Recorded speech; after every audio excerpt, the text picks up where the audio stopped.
রাজীব গাজী ভাইয়া কি লিখেছেন? বাসটা মনে হয় দিশার মাকে দিল।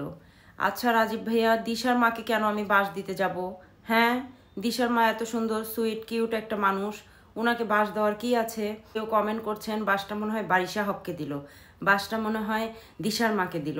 আমি বুঝলাম না আপনাদের এরকম মনে হওয়ার কারণ কি। মূলত কথা হচ্ছে এরকম কোনো কিছুই না। সানভিস বাই টনি, মানে টনির কথা বলার স্টাইলটা, ও হচ্ছে ন্যাচারাল স্টাইলে কথা বলে, তো ওর কথা বলার স্টাইলটা আসলে ভালো লাগে।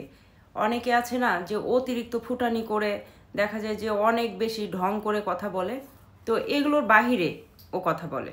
ও যে কথাগুলো বলে ও স্পষ্ট ভাষায় মানে রিয়েল টোনে কথা বলে, ঠিক আছে? যে জিনিসটা আমার কাছে ভালো লেগেছে, যার কারণে আমি ওই ভয়েসে ভিডিও বানিয়েছি।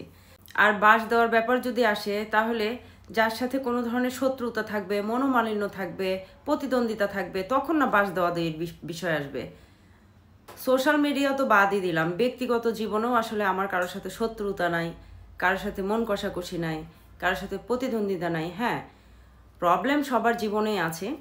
আমার যদি কাউকে ভালো না লাগে বা আমার যদি কোনো কারোর সাথে বনিবনা না হয়, তাহলে সেক্ষেত্রে আমি কি করি, ধীরে ধীরে তাকে স্কিপ করে চলি। আর যদি এক্সট্রিম লেভেলের হয়ে যায়, তাহলে আমি চেষ্টা করি যে তাকে জায়গা মতো উচিত শিক্ষা দেওয়ার, ঠিক আছে? টনি আর বারিশা হকের মধ্যে যে দ্বন্দ্ব যেটা শুরু হয়েছে, এটার মধ্যে এই যে দিশার আম্মুকে টানার তো কোনো কারণ আমি দেখি না। দিশার আম্মু তো এটার মধ্যে নাই, বা এ ধরনের কোনো আলোচনা সমালোচনা কোনো কিছুতে আসলে দিশার আম্মু নাই। তাহলে দিশার আম্মুকে কেন আবার এখানে টেনে আনা হচ্ছে? এগুলো ভালো না, বুঝছেন রাজীব ভাইয়া? ভালো হয়ে যান। একটা জিনিস বুঝলাম, সেটা হচ্ছে যে অতিরিক্ত কোনো কিছুই ভালো না। আপনি আজকে একজনকে নিয়ে মজা নেবেন, কালকে আরেকজন আপনাকে নিয়ে মজা নেবে।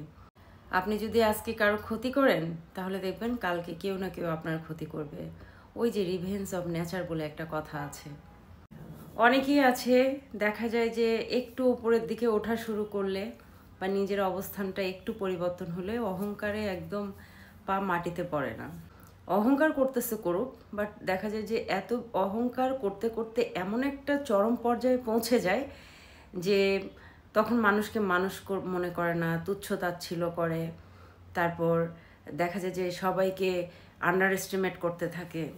তো আসলে এই জিনিসগুলো কোনো অবস্থাতেই শোভনীয় নয়। আর আমি আবারও বলছি যে আমার আসলে ব্যক্তিগতভাবে কারোর সাথেই কোনো প্রবলেম নাই। ব্যক্তিগত জীবনে সোশ্যাল মিডিয়ায় তো নাই। আমি মনে করি যে আমার কোনো শত্রুই নাই। এর বাহিরেও যদি কেউ মনে করে যে আমি কারো শত্রু, তাহলে এটা তার ব্যাপার। আমার ভেতরে কখনো এরকম কোনো টেন্ডেন্সি কাজ করে না যে আমি অমুকের ক্ষতি করব, তমুকের ক্ষতি করব। বা যদি কখনো কারোর সাথে আমার দুইটা কথা কাটাকাটি হয়, বা যদি কখনো কারোর সাথে ভুল বোঝাবুঝি হয়, সেটা আমি ওই অবস্থায় ভুলে যাই। আমি সেটা নিয়ে এসে মানে ওই মানুষটাকে নিয়ে আবার চিন্তা করা, তাকে বিপদে ফেলা বা তাকে নিয়ে কোনো ধরনের প্ল্যান করা, এই জিনিসগুলো আসলে আমার হয়ে ওঠে না। আমার সব থেকে বড় কনসেন্ট্রেশনের জায়গাটা হইলাম আমি, আমার পরিবার। যে আমি নিজেকে নিয়ে না ভেবে অন্যকে নিয়ে ভেবে সময় নষ্ট করা, এই জিনিসটা আসলে আমার দ্বারা হয় না। আমার কথা হচ্ছে যে যেমন কর্ম করবে সে তেমন ফল ভোগ করবে। That's it.